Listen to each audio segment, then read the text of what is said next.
Eternal Energy and Information by Professor Jimmy Ninja Chaikong. Page 17. Lean forward into your life. The original fear for me was one of violence. Violence in my home, violence in the streets of North Crockett, where I grew up, predominantly in a Hispanic and African American neighborhood. I still to this day remember with vivid clarity walking home from elementary and watching these two kids get off the middle school bus and duke it out at Jefferson and LaSalle. One boy began banging the head of the other kid up against the house, and blood began gushing out of the kid's head, and everyone cheered and roared as if they were in the stadium in the gladiatorial battle. It was life changing. I was like, this life is rough and tough, and you better be rough and tough to deal with it.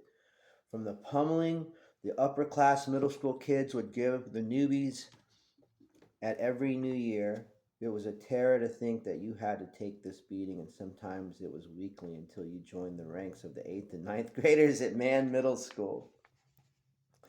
Violence was all around me, and I too had become violent. Fighting with the kids on my block and around my hood was a daily occurrence. Fighting in Abilene was a common thing that we did at school. Cruising North First and at football games, at parties, just anywhere young people would gather. Then I saw the Ultimate Fighting Championship in 1993. And 6 months later, and a lot of beatings later, and I don't know about that part because I think I fought in '92 the first time, and I think it was the the Gracie in Action videotapes that got me started before the first UFC came out. Because I'm almost certain that I fought like 6 months before Hoist fought in Denver. When I look at the timeline, but it's hard to remember because it was so many decades ago, and it doesn't matter. I'm no one, Hoist Gracie, like he's the man for just getting that buzz, setting that trend, proving it, doing it with the weight. I mean, like, you know, all glory to their inspiration. I really do. But I was training, and a lot of people in the grappling community, and this is not a knock on the Gracies. They get all the credit for bringing it to the media and bringing it to the light of the world. Because without them, I don't know if that would have occurred. But there have been great champions from many nations and many cultures: America, Afghanistan, China, um, um, Kazakhstan, like so many great grappling nations. Um, and so they all deserve their honor. I have a strong, proud tradition of judo and sambo and American wrestling in my background from the guys that got me started at OU. So it's not just about the Gracies and Brazilian Jiu Jitsu, which is really Japanese Jiu Jitsu.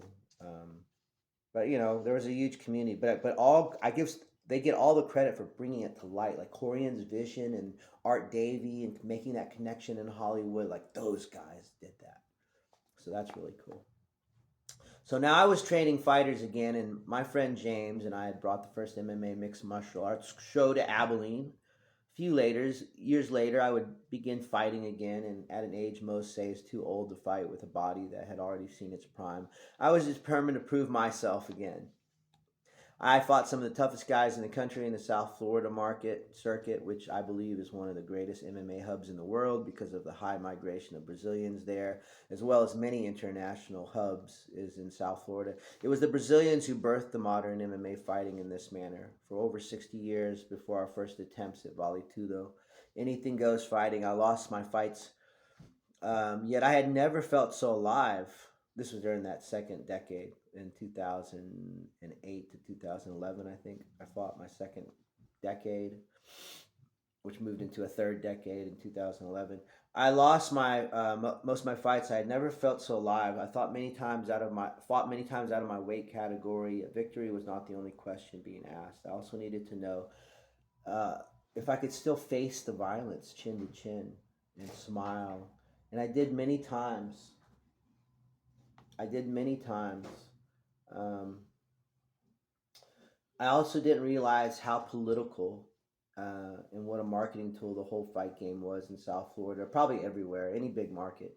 Being called in so many times to fight heavier opponents just so they could rack up another win against someone they were certain to beat because of their weight advantage or preparation advantage. I didn't care though. I had my own reasons for being in the cage this time around. I began to win. One of my friends commented to me one day, "You're on a 2 fight win streak." And I thought, who cares? I'm here for the challenge. That was Big Dan, by the way, who said that to me, excited. Promoters promised me to fight against easy opponents, and let me tell you, in the world of MMA, when two men are fighting in a cage like a dog, there is no easy fight. And I refused. It's not the samurai to look for easy. I fought whomever was put in front of me, and win or lose, out of my weight or not, I fought them like a man because I was no longer afraid of violence. I fought 2 time Brazilian Olympic wrestlers and Brazilian Jiu Jitsu black belts. Renato Migliaccio. I fought undefeated fighters, XFC champ Jared Card, UFC fighter Mike Rio, and UFC fighter Rafael Robello. Many top fighters, many times out of my weight, and once with 1 day notice. It had become a game. I had a game I had won. The game over the fear of violence.